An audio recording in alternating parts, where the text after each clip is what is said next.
এটা হবে সবচেয়ে বড় মানবতা। ইসলাম এইটাও বলেছে যে ফাফু, মাফ করে দাও, ক্ষমা করে দাও, মাইন্ড করো না। আর স্বভাব সুখ যারা, ওদের পেট ভরে না। কেন ভরে না? স্বভাব সুরের পেট হলো দোজক। দোজক, এই দুর্যোগের যত আল্লাহ দেবে হাসরের মাঠে, নে নে আরো নে, দর দর নে নে নে, একেবারে ভরপুর টইটুম্বুর। এবার আল্লাহ জিজ্ঞাসা করবেন হালেম তালাতে। কোরআন এইভাবে বলেছে, ইয়ামা নাকুলু লি জাহান্নামা হালেম তালাতে। কি জাহান্নাম? দিছি তো, যত চাষ দিছি। জাহান্নাম বলবে হাল মিন মাজিদ, রব্বুল আলামিন থাকলে আরো দাও, থাকলে আরো দাও। তাই নবী মানুষ স্বভাব চোর, এদের জাহান্নামের পেট। লাউ কানা লিবানি আদামা ওয়াদিয়ান মিন যাহাবিন, এই স্বভাব চোরের দুইটা মাঠ, দুইটা ময়দান ভরে যদি সোনার পাহাড় দিয়ে দেওয়া হয়, স্বভাব চোরের লাভ টাকা সাড়ে সাত, এই দুইটা দখল করে সামনে লাভ দেবে, এরকম আরেকটা পাওয়া যায় কিনা? আর অভাব চোরের আপনি 10টা টাকা দিলে দোয়া করতে করতে কত খুশি হইয়া যায়, ঠিক না বেঠি? আজকে যে lakh lakh lakh lakh billion billion trillion trillion বাংলাদেশের টাকা বিদেশে চলে গেছে, এইসব টাকা অভাব চোরেরা নিছে, ঠিক না? অভাব চোরেরা নিছে, একটা অভাব চোর নয়। সচিবালয়ে বসে, প্রশাসনে বসে, জাতির বিভিন্ন গুরুত্বপূর্ণ দায়িত্বে বসে কলমের খোসা দিয়ে দিয়ে লক্ষ কোটি টাকা এইভাবে রে ডাকে রাখা। হালার ফুহালা, হালার ফুহালা। তোর যখন নেওয়ার খায়েশ হয়েছে, তুই টাকাগুলো দেশে কাজে লাগাইতি। হারাম পথে কামাই করছ, ঠিক আছে, তুই তো হারাম দুর্যোগে যাবি। দেশে যদি একটা কারখানা দিতি, দেশে যদি একটা বিরাট ইন্ডাস্ট্রি করতি, তুইও খাইতি, আমরাও খাইতাম, ঠিক কিনা বলেন? তুই যে দেশের টাকাগুলো, জাতির সম্পদগুলো এইভাবে কলমের মাথায় চুরি করে, আর এই চোর কিন্তু উচ্চশিক্ষিত, অধিকাংশ চোর কিন্তু বিসিএস।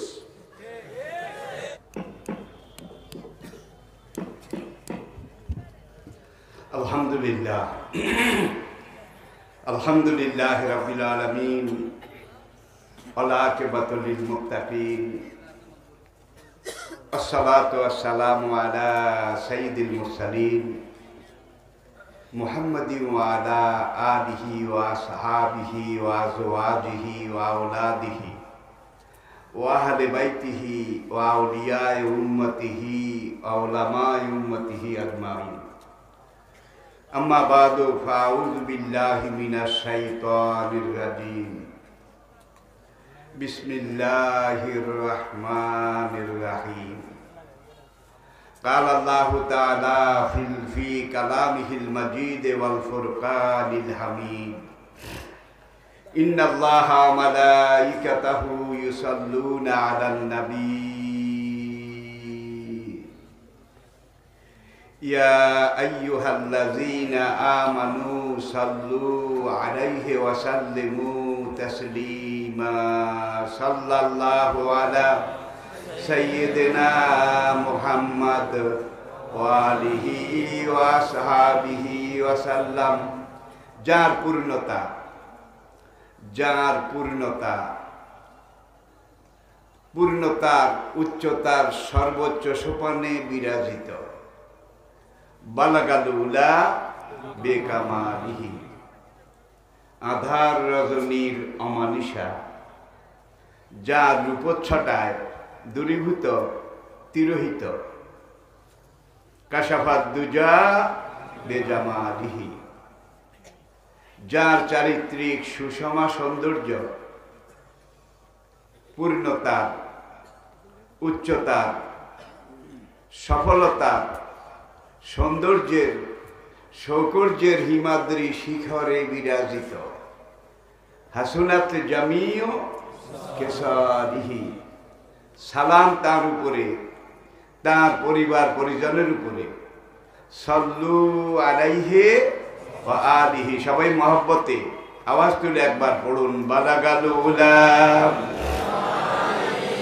কাশাফাত দুজা বিজামালিহি হাসনাত জামিউ খিসালিহি ফাউযু বিল্লাহি মিনাশ শাইতানির রাজিম। বিসমিল্লাহির রহমানির রহিম। সুবহানাকা লা ইলমা লানা ইল্লা মা আল্লামতানা ওমা তাওফীকি ইল্লা বিল্লাহ। ফাউযু বিল্লাহি মিনাশ শাইতানির রাজিম। বিসমিল্লাহির রহমানির রহিম। মুহতারাম গ্রামী কদর সাদরুল মুহতারাম, সম্মানিত সভাপতি মুআজ্জাজ নায়েবে রাসূল উলামায়ে কেরাম, ফুজালা ও মুরব্বিয়ানে এজাম, উপস্থিত বিদগ্ধ বিজ্ঞ সুধীমণ্ডলী, উপস্থিত সকল স্তরের বয়সের পর্যায়ের দ্বীনের আশিকিন,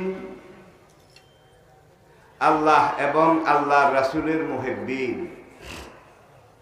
কালোজয়ী চিরন্তন পথের দিশা মহাগ্রন্থ কোরআনে হাকিমের সাথে মোতাল্লিকিন, আমার প্রাণপ্রিয় এলাকাবাসী ভাইরা, মুহতারামা পর্দার আড়ালের মা ও বোনেরা, আসসালামু আলাইকুম ওয়া রাহমাতুল্লাহ।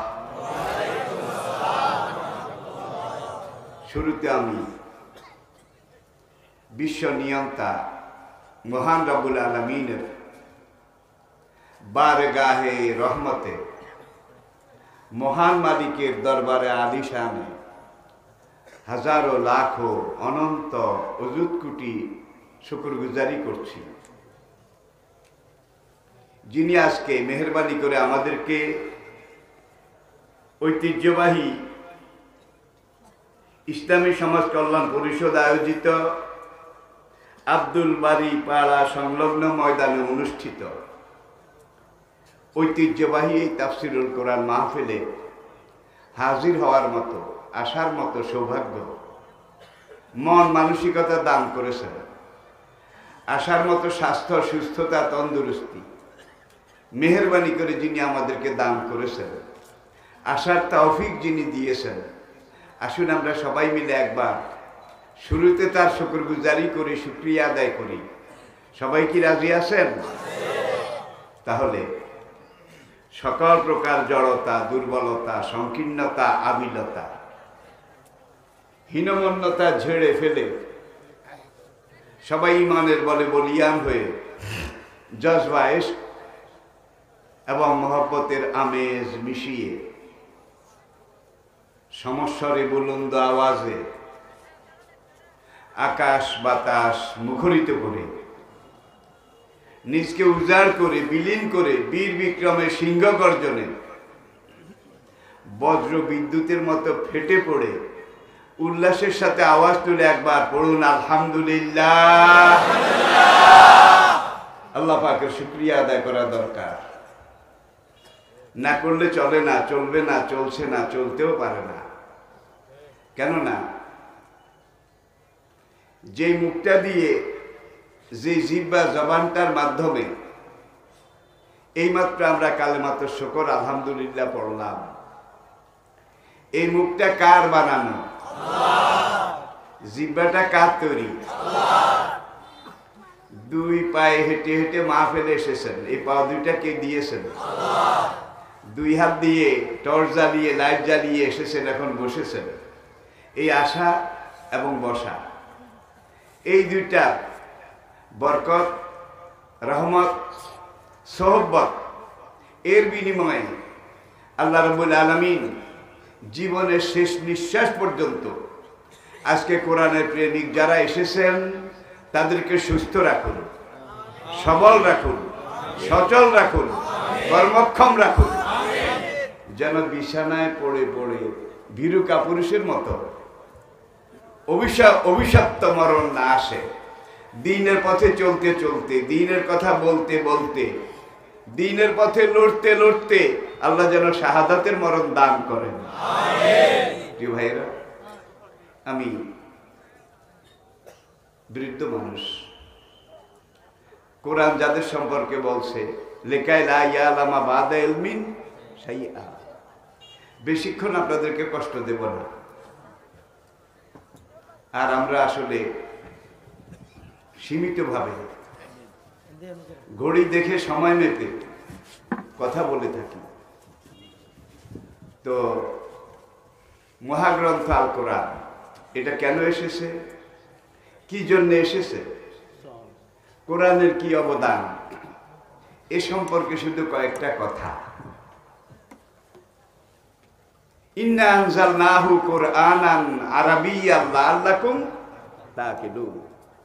আমি আল্লাহ নিজে স্বয়ং আনজালনা নাজিল করেছি আল কোরআনা, এই মহাগ্রন্থ আল কোরআন, আরাবিয়ান স্বচ্ছ প্রাঞ্জল ঝরঝরে মিষ্টি আরবি ভাষায়। কেন? লাআল্লাকুম তাকিলুন, তোমরা যেন বুঝতে সক্ষম হও। আরেক জায়গায় আল্লাহ পাক ইরশাদ করেছেন বিলিসানিন আরাবিয়্যিন মুবিন, স্বচ্ছ প্রাঞ্জল উঁচু মানের আরবি ব্যাকরণিক আবর্তে গড়াই কোরআন আমি আল্লাহ নাজিল করেছি। সূরা ইউসুফের প্রথম দিকে আল্লাহ পাক আরেক জায়গায় ইরশাদ করেছেন যে আমি এই কোরআন কি জন্য নাজিল করেছি, কেন নাজিল করেছি, এই কোরআন নাজিলের কারণটা কি। সূরা ফাতহা সেখানে যান, সেখানে আবার আল্লাহ পাক এইভাবে বলেছেন লাকাদ মান্নাল্লাহু আলাল মুমিনিনা ইয বাআসা ফিল উম্মিয়িনা রাসূলাম মিনহুম ইয়াতলু আলাইহিম আয়াতিহি ওয়া ইউআল্লিমুহুমুল কিতাবা ওয়াল হিকমাতা ওয়া ইউযাক্কিহিম ওয়া ইন কানু মিন ক্বাবলু লাফি দালালিম মুবিন। একেবারে আয়াতগুলো ছোট্ট, কিন্তু এগুলোর যে বিস্তৃতি বিশ্বব্যাপী অনন্তকালব্যাপী, কাল পরম্পরায় সময় পরম্পরায় যুগ পরম্পরায় কোরআনের গ্রহণযোগ্যতা এটা বোধহয় চলে গেছে, শেষ হয়ে গেছে নাকি টিকে আছে? ১,০০০ বছর আগে নাজিল হয়েছে, ১,০০০ বছর পূর্ব থেকে এটা তেলাওয়াত শুরু হয়ে গেছে, ঠিক কিনা বলেন? আপনার আব্বা তেলাওয়াত করেছে, দাদায় তেলাওয়াত করেছে, দাদার দাদা তার দাদা তার দাদা তার দাদা, এখন আদম পর্যন্ত, আর এরপরে এসে আখেরি নবী পর্যন্ত আরবি ভাষার এই কোরআন এটাকে অনন্তকাল ধরে মানুষ তেলাওয়াত করে যাচ্ছে। আপনারা যারা ৫ ওয়াক্ত নামাজ ঠিকঠাক মতো সময় মতো আদায় করেন, সেই ভাইয়েরা কোরআনের এই প্রথম সূরাটা একদিনে কয়বার তেলাওয়াত করেন? প্রথম সূরাটা চিনেছেন তো? সূরা ফাতিহা। একজন নামাজি বান্দা এই সূরা ফাতিহা দৈনিক কয়বার তেলাওয়াত করে? এই সূরা ফাতিহা তেলাওয়াত না করলে তো নামাজি হবে না। লা সালাতা মান লাম ইয়াকরা বিউম্মিল কোরআন বিউম্মিল কিতাব, এটা পড়াই লাগে, ঠিক না বে ঠিক? আচ্ছা, তাহলে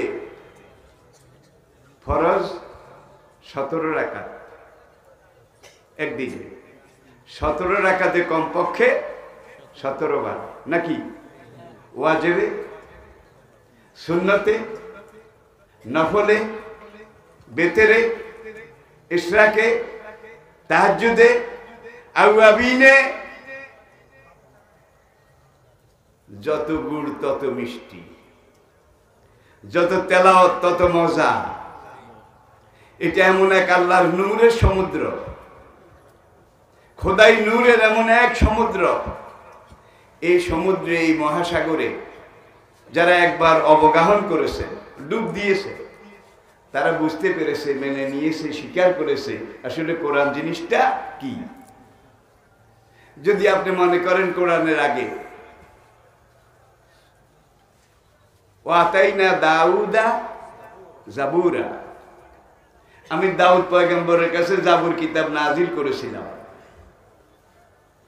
জাবুর কিতাবের ভাষা ছিল ইউনানি। ইউনানি ইউনানি ভাষা আজকে দুনিয়ার কোথাও নাই। ইউনানি ভাষার কোনো বই, কোনো অভিধান, কোনো ডিকশনারি, আজকে দুনিয়ার কোনো সংগ্রহশালা, কোনো লাইব্রেরি কোথাও খুঁজে পাওয়া যায় না। তাহলে জাবুর কিতাবের মূল ভাষা ইউনানি ভাষা, ডেড ল্যাঙ্গুয়েজ, মরে গেছে, হারিয়ে গেছে। এরপরে আল্লাহ রাব্বুল আলামিন উলুল আজম পয়গাম্বর সাইয়েদনা মুসা কালিমুল্লাহ আলাইহিস সালামের উপরে তাওরাত কিতাব নাজিল করলেন ইব্রানি বা হিব্রু ভাষায়। হিব্রু ভাষাটাও আজকে দুনিয়ার কোথাও নাই, হারিয়ে গেছে, বিলীন হয়ে গেছে। যারা তাওরাতের দাবিদার, তাওরাতের অনুসারী, মুসার খাঁটি উম্মত, খাঁটি ইহুদি, সেই ইসরায়েলেও আজকে হিব্রু ভাষা কেউ জানে না, কারণ ভাষাটাই নাই, হারিয়ে গেছে। এরপরে হুজুরের আগের নবী সাইয়েদনা ঈসা আলাইহিস সালাতু ওয়াস সালাম, তার উপরে আল্লাহ রাব্বুল আলামিন ইনজিল কিতাব নাজিল করেছিলেন। ইনজিল কিতাব ইউনানি ভাষায়। সেই ইনজিল কিতাবের ভাষা, মূল ইনজিল কিতাব, আজকের পৃথিবীতে খ্রিস্টান সম্প্রদায়, আহলে কিতাব, তারা মেজরিটি, তাদের সংখ্যা সবচেয়ে বেশি, প্রায় 350 কোটি, প্রায় 350 কোটি। আর মুসলমানের সংখ্যা 2 কোটি প্লাস, 2 কোটির কিছু বেশি। ইহুদির সংখ্যা মাত্র 2 লাখ মাইনাস, প্লাস না, 2 লাখ পুরো হয় না। কোথায় 200 কোটি, কোথায় 350 কোটি, আর কোথায় 2 লাখ। আশ্চর্যের ব্যাপার, আজকে পুরা দুনিয়াটা, পুরা বিশ্বটা ইহুদিদের হাতে। আজকের বিশ্বের অর্থনীতি পুরাপুরি ইহুদিদের নিয়ন্ত্রণে। আজকে বিশ্বের সামরিক শক্তি পুরাপুরি ইহুদিদের নিয়ন্ত্রণে। আজকে দুনিয়ার তথ্য প্রযুক্তি সম্পূর্ণটা ইহুদিদের নিয়ন্ত্রণে। ইসরায়েল রাষ্ট্র বাদ দিয়ে, সেটা তো তাদের আছে, তাও তাদের নিজস্ব না। আরবেরা মানবিক কারণে জায়গা দিছিল যে তোমরা যখন রিফিউজি দুনিয়াতে তোমরা এইভাবে রিফিউজির মতো খানা বদুস যাযাবর ঘুরে বেড়াও, এই আরবের এই এলাকাটা আমরা তোমাদেরকে বসবাস করার জন্য রিফিউজি হিসাবে দিলাম। যাদেরকে রিফিউজি হিসাবে দিয়েছে তারা আজকে ফিলিস্তিনের মালিক হয়ে গেছে, মূল ফিলিস্তিনি আরবরা আজকে রিফিউজি হয়ে গেছে। আমি কিন্তু একটা সিরিয়াস কথা বলে ফেলেছি। জোর যার, মূল লোক তার। গরিবের বউ সবাই ভাবি, কি গরিবের বউ সবাই ভাবি। আজকে মুসলমানের এই দশা কেন? আমেরিকা আজকে সামরিক দিকে দুনিয়ার সবচেয়ে বড় শক্তি। আমেরিকাতে 10,000 ইহুদি আছে, 10,000। এই বিশাল উত্তর আমেরিকা, দক্ষিণ আমেরিকা, এই সাম্রাজ্য, এটা পুরা, এটার অর্থনীতি, রাজনীতি, সমাজনীতি, প্রশাসন সবকিছু নিয়ন্ত্রণ করে ইহুদিরা। কিন্তু আমেরিকার দেশটা কিন্তু খ্রিস্টানদের, চালায় কারা? ইহুদিরা। ব্রিটেনের দিকে তাকান, সেখানে ইহুদি আছে 2000-এর কিছু বেশি। ব্রিটেন, গ্রেট ব্রিটেন, সেই ব্রিটেন চালায় ইহুদিরা। ফ্রান্স, জার্মানি, এই দেশগুলো চালায় ইহুদিরা। এই বেল্টে আসেন, চায়না থেকে শুরু করে কোরিয়া, একবারে সোভিয়েত রাশিয়া পর্যন্ত প্রত্যেকটা দেশ আজকে ইহুদিরা চালায়। আমাদের পাশের দেশটাও ইহুদির গোয়েন্দা সংস্থা মোসাদ, তারা চালায়। মোসাদ তাদেরকে চালায় আর তারা আমাদেরকে চালায়। তাইলে বোঝা গেছে আমরাও একেবারে ডাইরেক্ট না, কারণ বাঙ্গাল বড় মারাত্মক জিনিস। একবার যদি লাডি হাতে নেয়, স্বাধীনতা যুদ্ধ, মুক্তির যুদ্ধ, সেখানে বিশ্ব দেখেছে বাঙালি জাতি সহজে চেতে না। একবার যদি গরম হয়, এদেরকে নিয়ন্ত্রণ করা যায় না। সাহস আছে তো নাকি ভয় পেয়েছেন? তাহলে বুঝা গেল ডাইরেক্ট হোক ইনডাইরেক্ট হোক, পুরা বিশ্বের সবকিছু আজকে ইহুদিদের দখলে। করোনার আগে আমি বিশ্বের এই বেল্টে ছিলাম, উত্তর পূর্ব belt, Malaysia, Singapore, south Korea, Japan, এই বেল্ট। এরপরে করোনা শুরু হয়ে গেল। আমেরিকার দাওয়াত আমার ফাইলে, ব্রিটেনের দাওয়াত, জার্মানির দাওয়াত, এখন আর যাইতে পারি না, যাইও না, বয়স বলে কথা। আগে তো আল্লাহ কতই নিয়ে গেছেন। দক্ষিণ জাপানের ওসাকা শহর, ওসাকা অর্থনৈতিক রাজধানী, আমাদের চট্টগ্রাম, বাংলাদেশের চট্টগ্রাম। টয়োটা যে মোটর গাড়ি, দুনিয়ার এমন কোন দেশ নাই যেখানে টয়োটা গাড়ি নাই।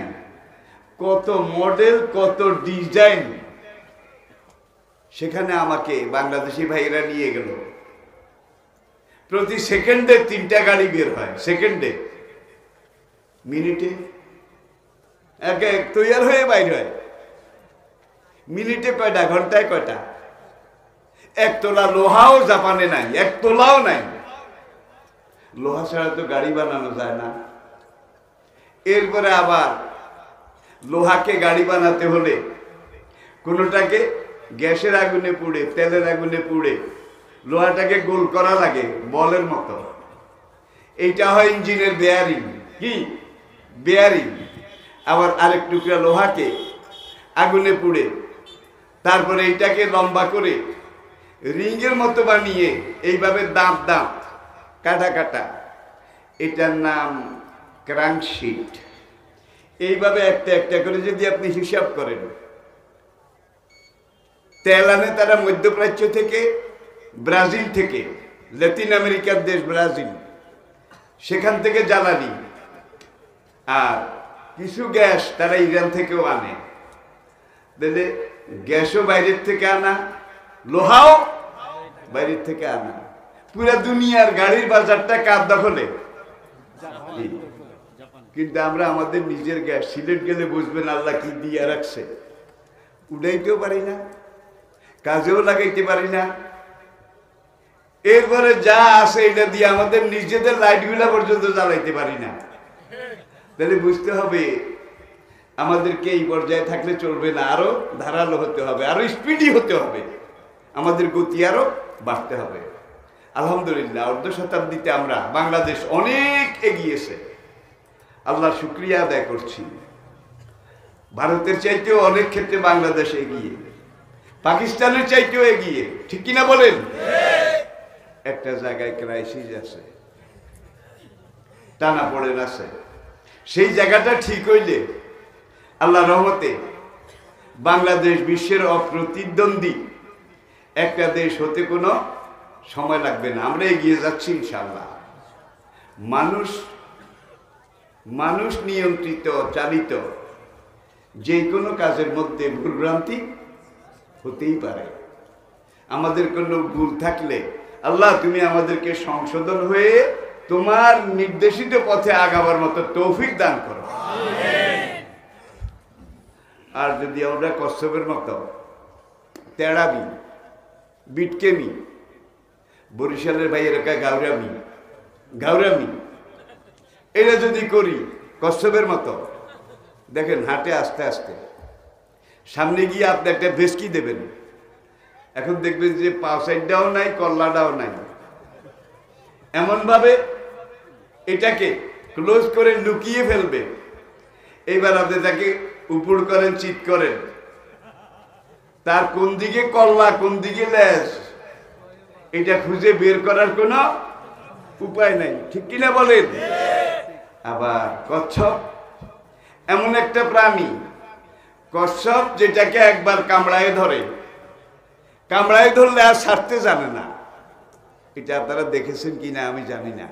কামড়ায় ধরতে জানে, কিন্তু যেটাকে একবার কামড়ায় ধরে, আপনি তখন একটা মুগুরি নেন, লোহার শাবল নেন, ওকে পিটাইতে পিটাইতে পিটাইতে পিটাইতে ওর উপরের খোলস রক্ত সব একেবারে হাদুয়া বানায় ফেলেন, একেবারে সব সিন্নি বিরিয়ানি বানায় ফেলেন, হাড় মাংস একত্র করে ফেলেন, দেখবেন যে কামড়টা ঠিক আছে। কি প্রাণী বিজ্ঞানের একটা বইতে আমি পড়েছি, দুনিয়ার যেই জাতি যেই জানোয়ার খায় সেই জাতির তবিয়ত খাসিয়ত, এটার মধ্যে সেই জাতির অভ্যাস তৈরি হয়। তাহলে কচ্ছপের হাত থেকে বাঁচতে হইলে আমাদেরকে আরেকটু সাবধানী হওয়া লাগবে নাকি লাগবে না? লাগবে নাকি লাগবে না? আসুন আমরা সামনে এগিয়ে যাই। সে ওসাকা শহরে একটা সেমিনারে আমি বক্তব্য রাখছিলাম। ইসলাম is a complete code of life and Holy Prophet is the Superman of the world. এই দুনিয়ার বুকে ইসলাম একমাত্র পূর্ণাঙ্গ জীবন ব্যবস্থা, আর এই পৃথিবীর বুকে সবচেয়ে সফল মানুষ, সার্থক মানুষ, পূর্ণাঙ্গ মানুষ ইসলামের নবী মুহাম্মদ রাসূল সাল্লাল্লাহু আলাইহি ওয়াসাল্লাম। সবাই পড়েন আলহামদুলিল্লাহ। আপনার নবীকে আপনি কাঠমোল্লা মনে করছেন কেমন? যুগে যুগে যত বড় বড় ঐতিহাসিক, রাষ্ট্রবিজ্ঞানী, সমাজবিজ্ঞানী, অর্থ নীতির পণ্ডিত, তারা একবার বিনা সংকোচে বিনা দ্বিধায় মেনে নিয়েছে as a religious teacher. Muhammad একজন ধর্মীয় শিক্ষক ছিলেন, অ্যাজ এ লিডার, আরব জাতির অবিসংবাদিত নেতা ছিলেন, এজ এ কমান্ডার। বদর সহ হুনাইন তবুক পর্যন্ত ডজন ডজন যুদ্ধের সেনাপতিও ছিলেন নাকি? এজ এ কমান্ডার সেনাপতিও ছিলেন, এজ এ জাস্টিস মদিনার সুপ্রিম কোর্টের চিফ জাস্টিসও ছিলেন। কুরাইশ বংশের মেয়ে একটা চুরি করেছিল, এই মাত্র মদিনা রাষ্ট্র, মদিনা সনদ এতে স্বাক্ষরিত হয়েছে। এই মাত্র ইসলাম মদিনা ইসলামী রাষ্ট্রের যাত্রা শুরু হয়েছে।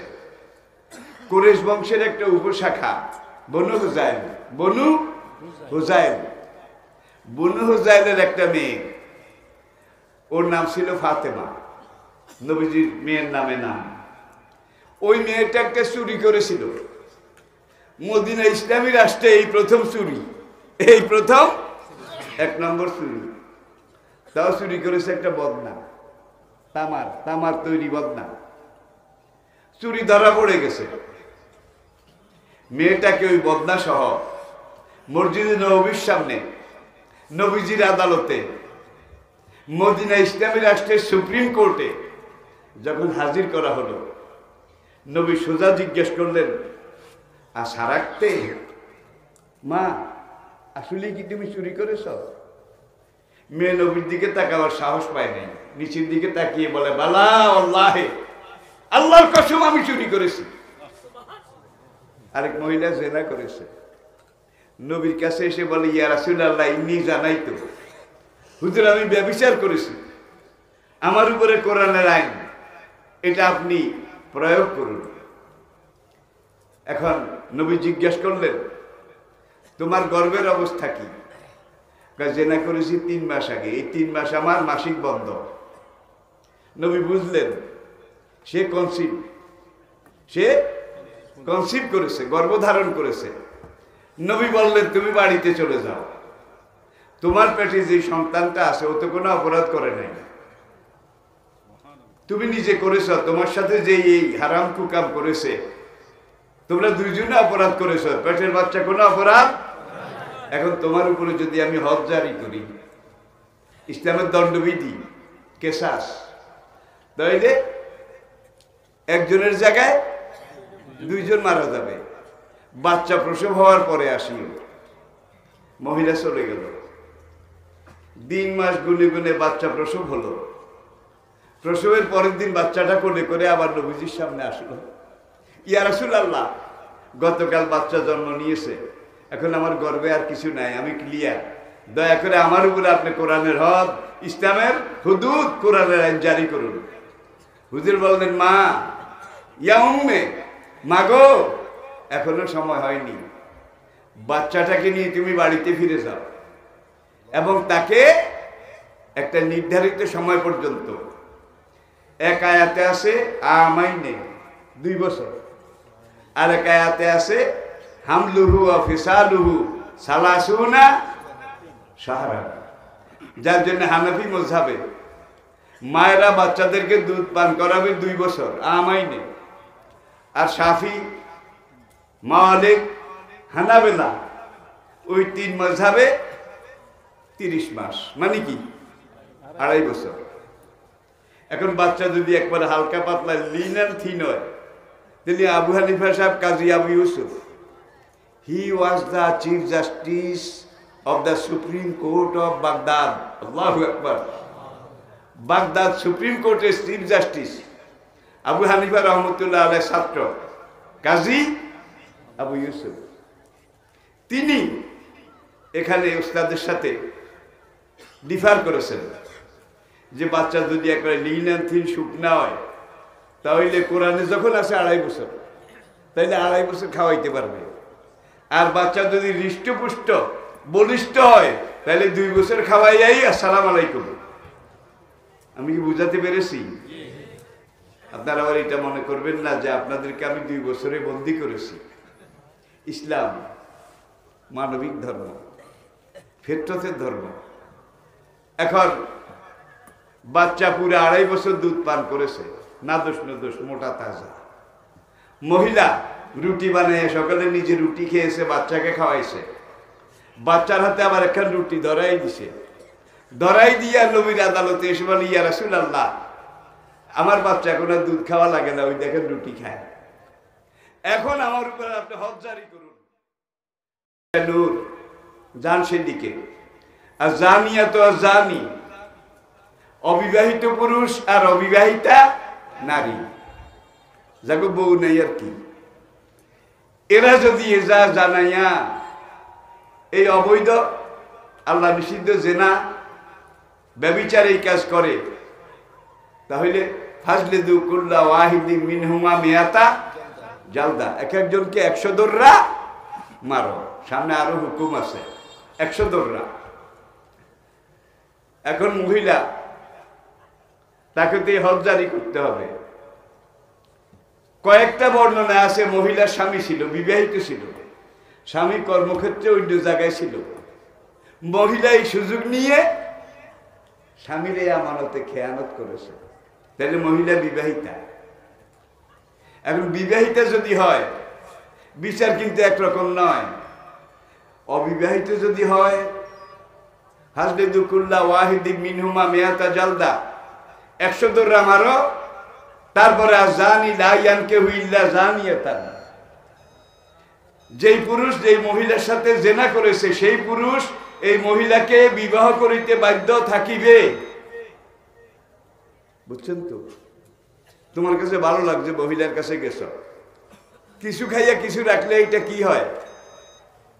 আমাদের দেশে কয় এটো, আইন্ডা। আইন্ডা আপনারা কি বলেন?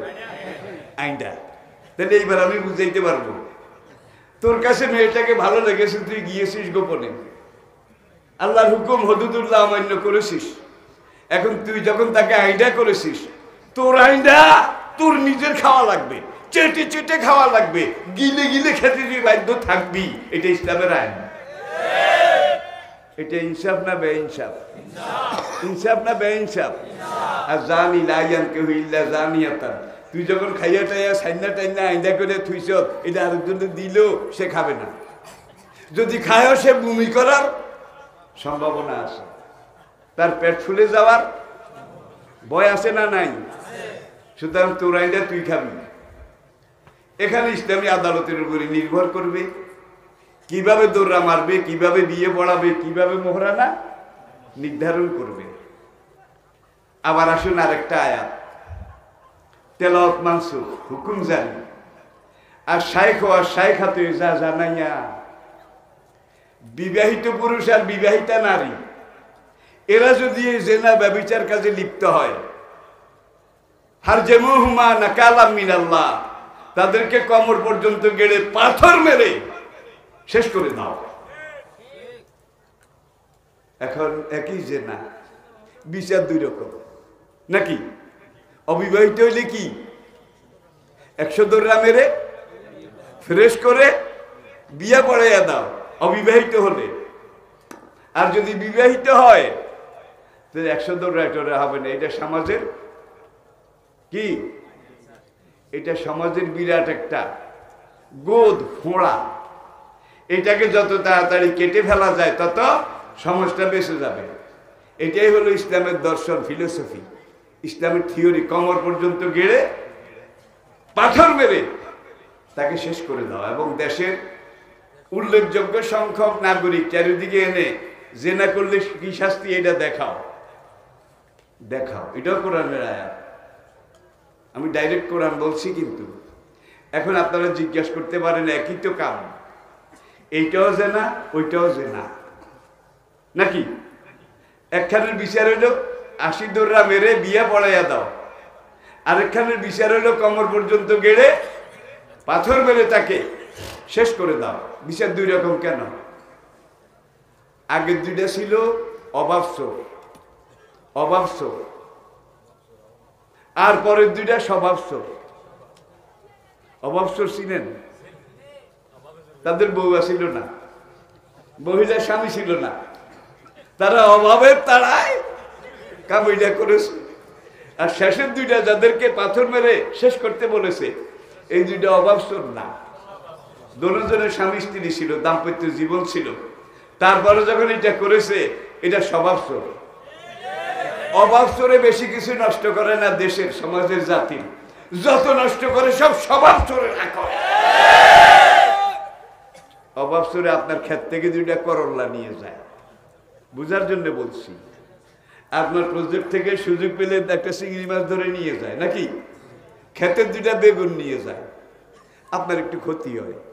তবে চোরেও যদি নেয়, ফাহু আলাহু সাদাকাতুন, আল্লাহু আকবার, বুখারী হাদিস। চোরেও যদি নেয়, তাহলে যে এটা লাগিয়েছে বানিয়েছে তার আমলনামার মধ্যে সদকায়ে জারিয়া সওয়াব লেখা যাবে। তো চোরে খাইলেও তো গৃহস্থের লাভ, লসের কোনো ব্যাপার স্যাপার এখানে নেই। এখন বাংলাদেশে অবসরে বেগুনটা, মূলাটা, একটা জালের মাছ চুরি করেছে, ব্যক্তির একটু ক্ষতি হয়েছে। ব্যক্তি যদি উদার হয়, আমার বাড়ির আশপাশে চুরি তো খাইলে খাক না, এটা হবে সবচেয়ে বড় মানবতা। ইসলাম এইটাও বলেছে যে ফাফু, মাফ করে দাও, ক্ষমা করে দাও, মাইন্ড করো না। আর স্বভাব চোখ যারা, ওদের পেট ভরে না। কেন ভরে না? স্বভাব চোরের পেট হইল দোজক, দোজক। এই দোজকের যত আল্লাহ দেবে হাসরের মাঠে, নে নে আরো নে, দর দর, নে নে নে, একেবারে ভরপুর টইটুম্বুর। এবার আল্লাহ জিজ্ঞাসা করবেন, হালেন তালাতে। কোরআন এইভাবে বলেছে, ইয়ামা নাকুলু লিজাহান্নামা হালেন তালাতে। কি জাহান্নাম? দিছি তো, যত চাষ দিছি। জাহান্নাম বলবে হাল মিন মাজিদ, রব্বুল আলামিন থাকলে আরো দাও, থাকলে আরো দাও। তাই নবী মানুষ স্বভাব চোর, এদের জাহান্নামের পেট। লাউ কানা লিবানি আদামা ওয়াদিয়ান মিন যাহাবিন, এই স্বভাব চোরের দুইটা মাঠ, দুইটা ময়দান ভরে যদি সোনার পাহাড় দিয়ে দেওয়া হয় স্বভাব চোরের, লাভ টাকা সাড়ে সাত, এই দুইটা দখল করে সামনে লাভ দেবে, এরকম আরেকটা পাওয়া যায় কিনা? আর অভাব চোরের হাতে 10টা টাকা দিলে দোয়া করতে করতে কত খুশি হইয়া যায়, ঠিক না বেঠি? আজকে যে lakh lakh lakh lakh billion billion trillion trillion বাংলাদেশের টাকা বিদেশে চলে গেছে, এইসব টাকা অভাব চোরেরা নিছে, ঠিক না? অভাব চোরেরা নিছে, একটা অভাব চোর নয়। সচিবালয়ে বসে, প্রশাসনে বসে, জাতির বিভিন্ন গুরুত্বপূর্ণ দায়িত্বে বসে কলমের খোসা দিয়ে দিয়ে লক্ষ কোটি টাকা এইভাবে, আরে ডাকে এরকা হালার পোহালা, হালার পোহালা। তোর যখন নেওয়ার খায়েশ এসে তুই টাকাগুলো দেশে কাজে লাগাইতি, হারাম পথে কামাই করছো ঠিক আছে, তুই তো হারাম দুর্যোগে যাবি। দেশে যদি একটা কারখানা দিতি, দেশে যদি একটা বিরাট ইন্ডাস্ট্রি করতি, তুইও খাইতি, আমরাও খাইতাম, ঠিক কিনা বলেন? তুই যে দেশের টাকাগুলো, জাতির সম্পদগুলো এইভাবে কলমের মাথায় চুরি করে, আর এই চোর কিন্তু উচ্চশিক্ষিত, অধিকাংশ চোর কিন্তু বিসিএস। মাফ করবে, আমি কারো মনে কষ্ট দেওয়ার জন্য কথাগুলো বলছি না। অধিকাংশ চোর কিন্তু মন্ত্রী, মিনিস্টার, এইভাবে দেশের টাকা বিদেশে নিয়ে গেছে। এরা একটাও কিন্তু অভাব চোর নয়, সবগুলা স্বভাব চোর। অভাব চোরের কিন্তু হাত কাটা যাবে না। অভাব চোরের হাত কাটা ইসলামের আইনে নাই। একটা চোর ধরা পড়েছে, আমিরুল মোমিনিন হযরত ওমরের আদালতে চলে এসেছে। ওমর এইবার জিজান মরুয়া আরবের একটা প্রদেশ, যেই প্রদেশের এই চোর ধরে এনেছে মদিনার সুপ্রিম কোর্টে। ওমর রাদিয়াল্লাহু তাআলা আনহু জিজানের গভর্নর, তাকে মেসেজ পাঠাইয়া মদিনার কোর্টের এখানে আনলেন। গভর্নর এনা কয় যে লোকটা চুরি করেছে, এখন লোকটার অভাব ছিল কিনা, পেটের দায় চুরি করছে কিনা, নাকি খাসিয়তের কারণে চুরি করেছে, তুমি তাড়াতাড়ি 3 দিনের মধ্যে এটা কি তদারকি করে আমাকে রিপোর্ট দাও। 3 দিন পরে সেই জিজানের গভর্নর অলি এসে বলে, আমিরুল মোমিনিন, লোকটা আসলে অভাবী ছিল, অভাবের কারণে চুরি করেছে। গাই সোল্ডারে ওখানে নে, মারিস টারিস না, গায়ার দিস না, তুমি তো গভর্নর আসি না, তুমি তো গভর্নর আসি না। আল্লাহ কুল্লুকুম রাইন অকুল্লুকুম মাসউলুন আন রাইয়াতিহি। মদিনার এই সেন্ট্রাল গভর্নমেন্টের পক্ষ থেকে কোরআনের সংবিধান অনুযায়ী তোমাকে সার্কুলার দেওয়া হয়েছিল যে তুমি তোমার দেশের যত নাগরিক, আপামর জনগণ, তাদের 5টা প্রয়োজন রাষ্ট্র পূরণ করবে: অন্ন, বস্ত্র, বাসস্থান, শিক্ষা। বলে না কেন? আজকের আন্তর্জাতিক আইনেও, জাতিসংঘের আইনেও এই 5টা হইল ফান্ডামেন্টাল হিউম্যান রাইট। ইসলামী রাষ্ট্রে নাগরিকের এই 5টা মৌলিক প্রয়োজন, এটা পূরণ করার দায়িত্ব কার? কার? রাষ্ট্রের। রাষ্ট্র সাপোর্ট দেবে, সহযোগিতা করবে, যোগান দেবে।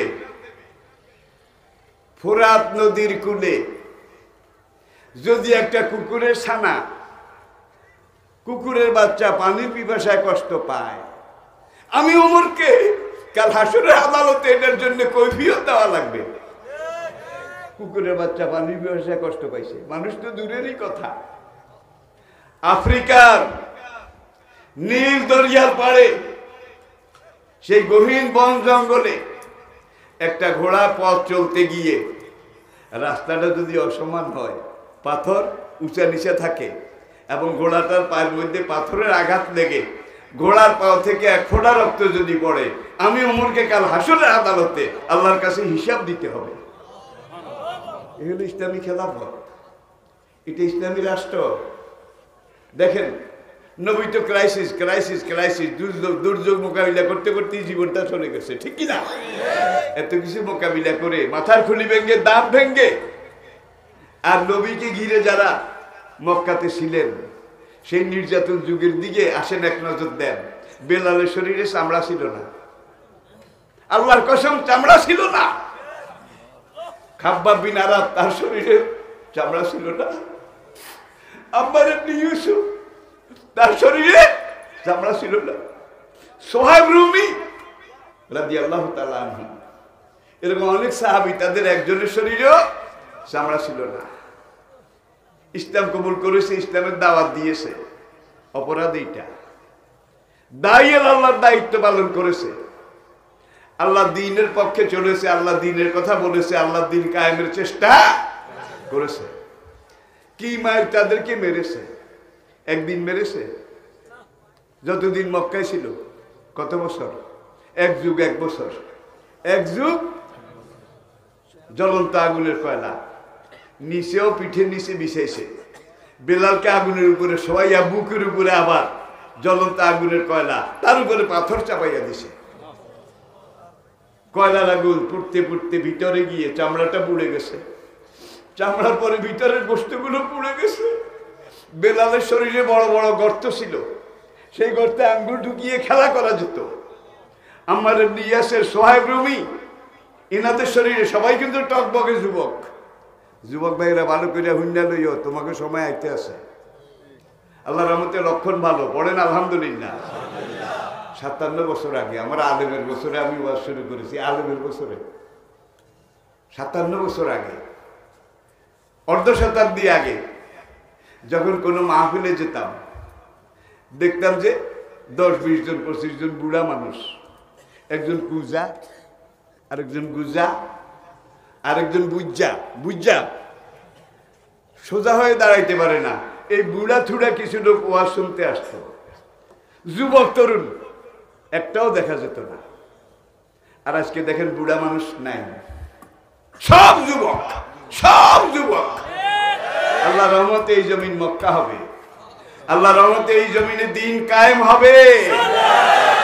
ইতিহাসের যুগ দূর সুদূরে, যত যুগে যুবকরা জাগ্রত হয়েছে, সেখানে উদ্দেশ্য সফল হয়েছে।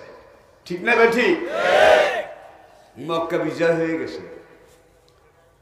13টা বছর মক্কাতে থাকতে দেয়নি। এরপরে 10টা বছর কতগুলো যুদ্ধ নবীর উপরে, মদিনা রাষ্ট্রের উপরে তারা চড়াই দিয়েছে। বদর থেকে তবুক পর্যন্ত একটা যুদ্ধেও নবী আক্রমণ করেন নাই। নবীকে আক্রমণ করার পরে, আক্রান্ত হওয়ার পরে নবী প্রতিরোধ করেছেন। এটা হল ইসলামের জিহাদ। অ্যাগ্রেসিভ নয়, কি আক্রমণাত্মক যুদ্ধ ইসলাম করে না। কেউ যদি আক্রমণ করে তাহলে প্রতিরোধ মূলক যুদ্ধ, ডিফেন্সিভ। অফেন্সিভ নয়, ডিফেন্সিভ। ডজন ডজন যুদ্ধ সবগুলো ছিল ডিফেন্সিভ।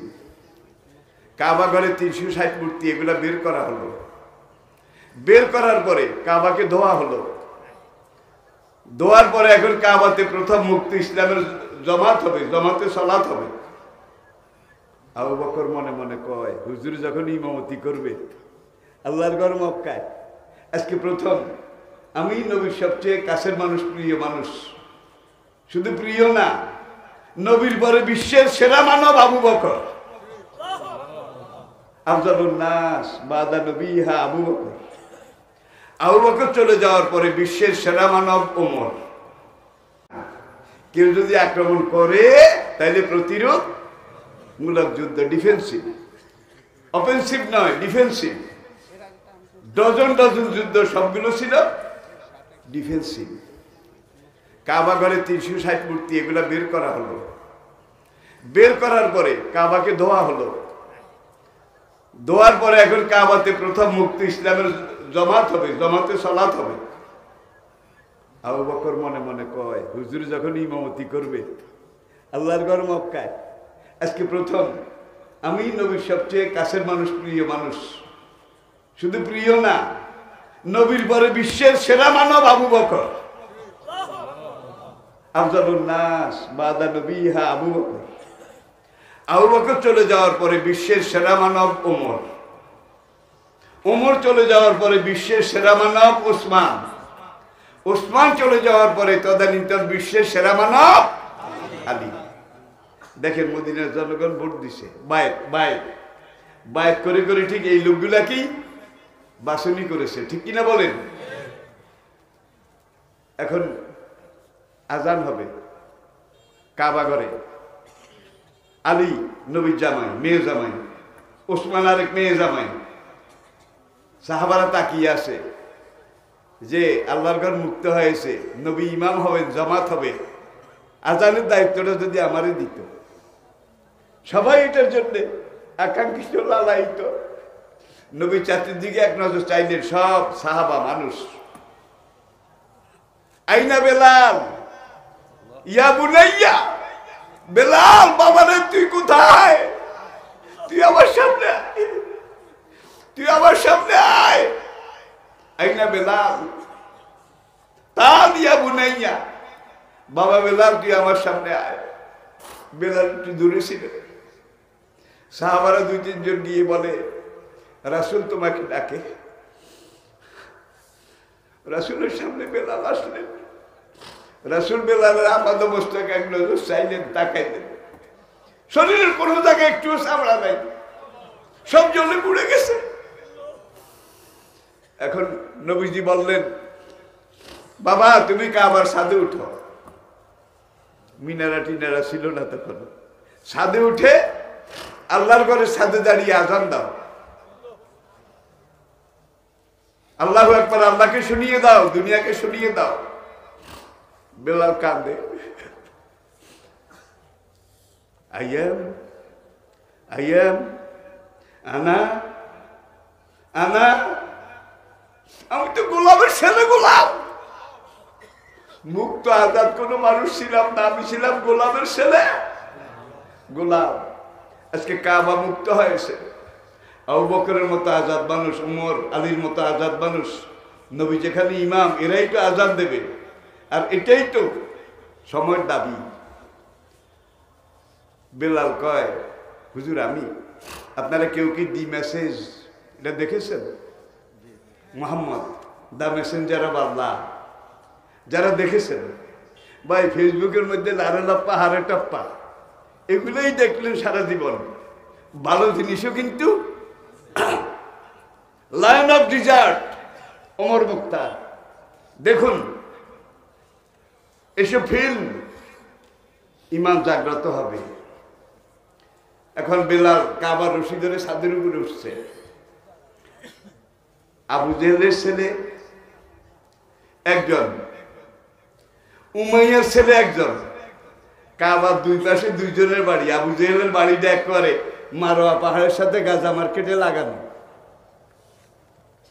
উমাইয়ার বাড়িটা কাবার বাবে আব্দুল আজিজ দিয়ে বের হলে দক্ষিণ দিকে ফিরে কয়েক কদম আগে এলে সেখানে উমাইয়ার বাড়ি, একেবারে কাবার নিকটতম প্রতিবেশী। এখন মুসলমানরা স্লোগান দেয়, নারায়ে তাকবীর, আল্লাহু আকবার। উমাইয়ার ছেলে সে একা ছিল, ভয়ে আবু জেহেলের ঘরে গেছে। আবু জেহেলের ঘরে গিয়ে আবু জেহেলের ছেলে ইকরামা জানালা দিয়ে দেখে কাবাতে কি হইতে আসে। মুসলমানরা কিভাবে স্লোগান দেয়, নারায়ে তাকবীরের বাল বোল বালা করে। বেলাল যখন আজান দিতে উঠছে, কানে হাত দিছে।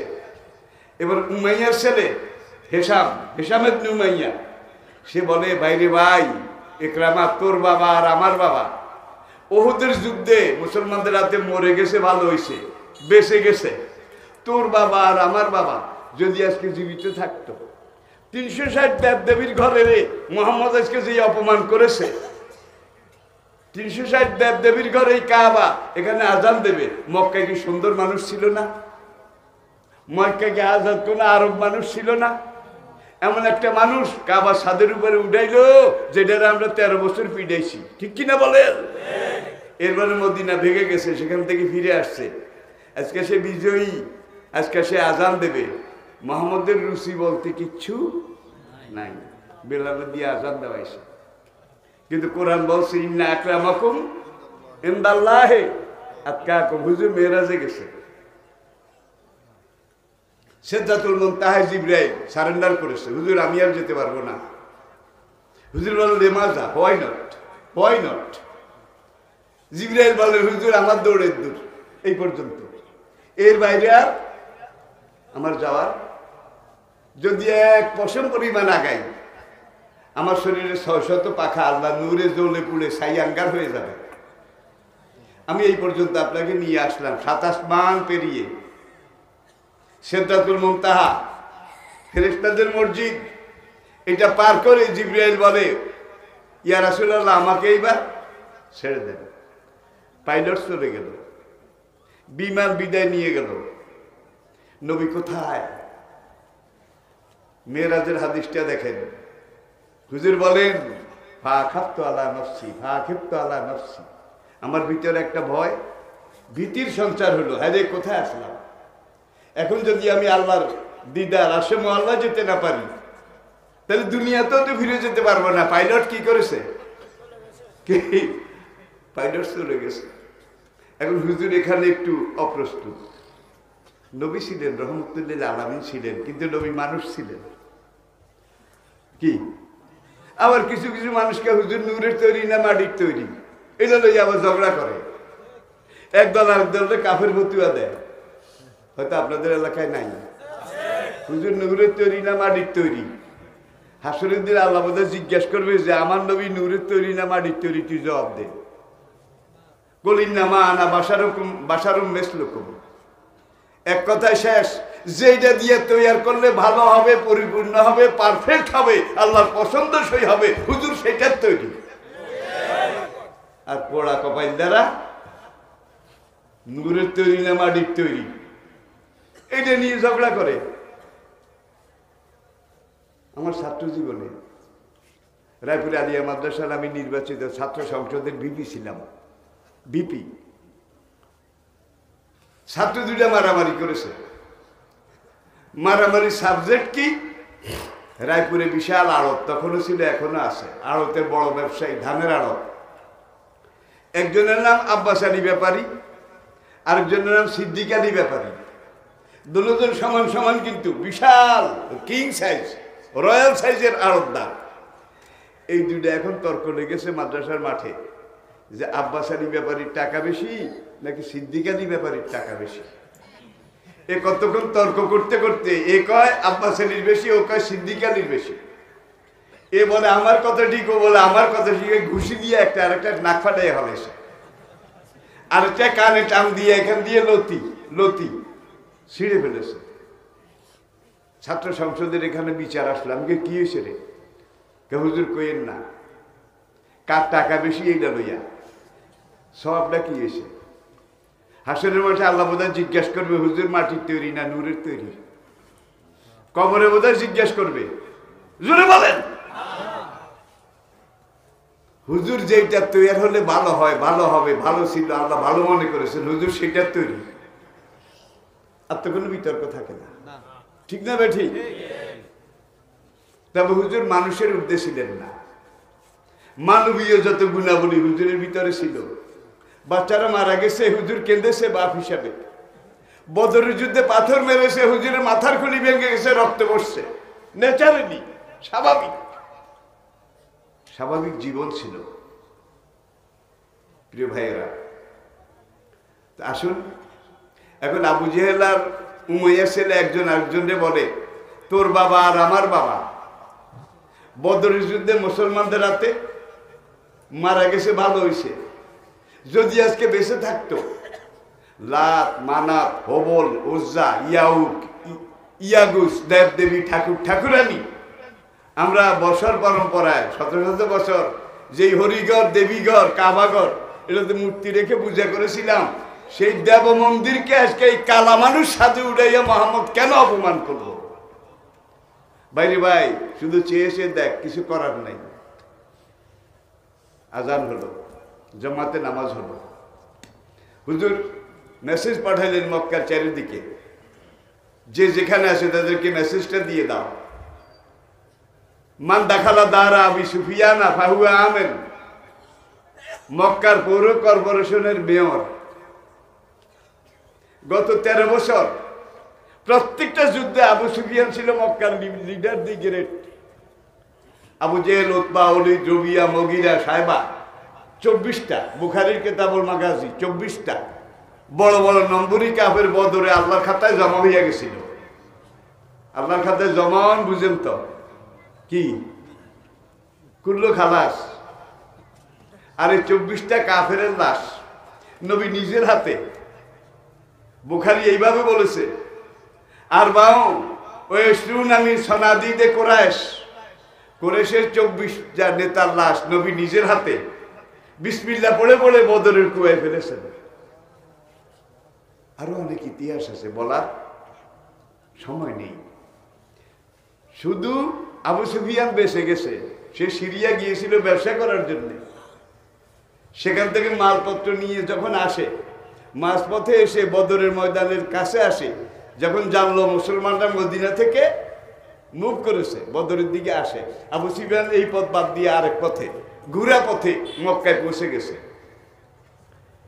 এই আবু সুফিয়ান বেঁচে ছিল, আরেকটা হারামজাদা বেঁচে আসিল।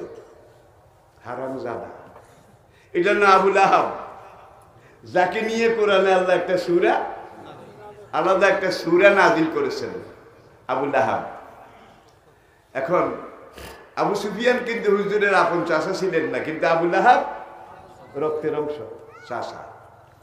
এই আবুল আহাব আর আবুল আহাবের বউ উম্মে জামিলা, এই দুইজন মক্কা 13 বছর নবীর উপরে সবচেয়ে বেশি জুলুম করেছে, অত্যাচার করেছে। এই আবুল আহাব সে বদরের যুদ্ধে যায় নাই। তার প্রতিবেশী একজন গরিব মানুষ, তার কাছে সে 500 দিনার এটা পাওনা ছিল, পাওনা।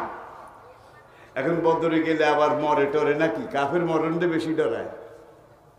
মুমিন কিন্তু দৌড়ে গিয়ে মরণকে আলিঙ্গন করে, শহীদ হতে পারলে এটা আমার সবচেয়ে বড় কামিয়াবি। আবু সুফিয়ান লোকটাকে ডাকায় বলে, আমি বদরে যাবো না রে ভাই, আবার মরি টরি নাকি, তুই এক কাম কর, তুই বদরে আমার বদলে যা, বদলি হজ করায়, বদলি হজ, তুই আমার বদলে যা। তুই যদি বদরে গিয়ে আমার বদলে যুদ্ধ করস, ওই 500 দিনার যেটা আমি পাওনা আছি এটা তোরে মাফ করে দিলাম। টাকার বিনিময়ে বদরের যুদ্ধে আরেকজনকে পাঠাইছে।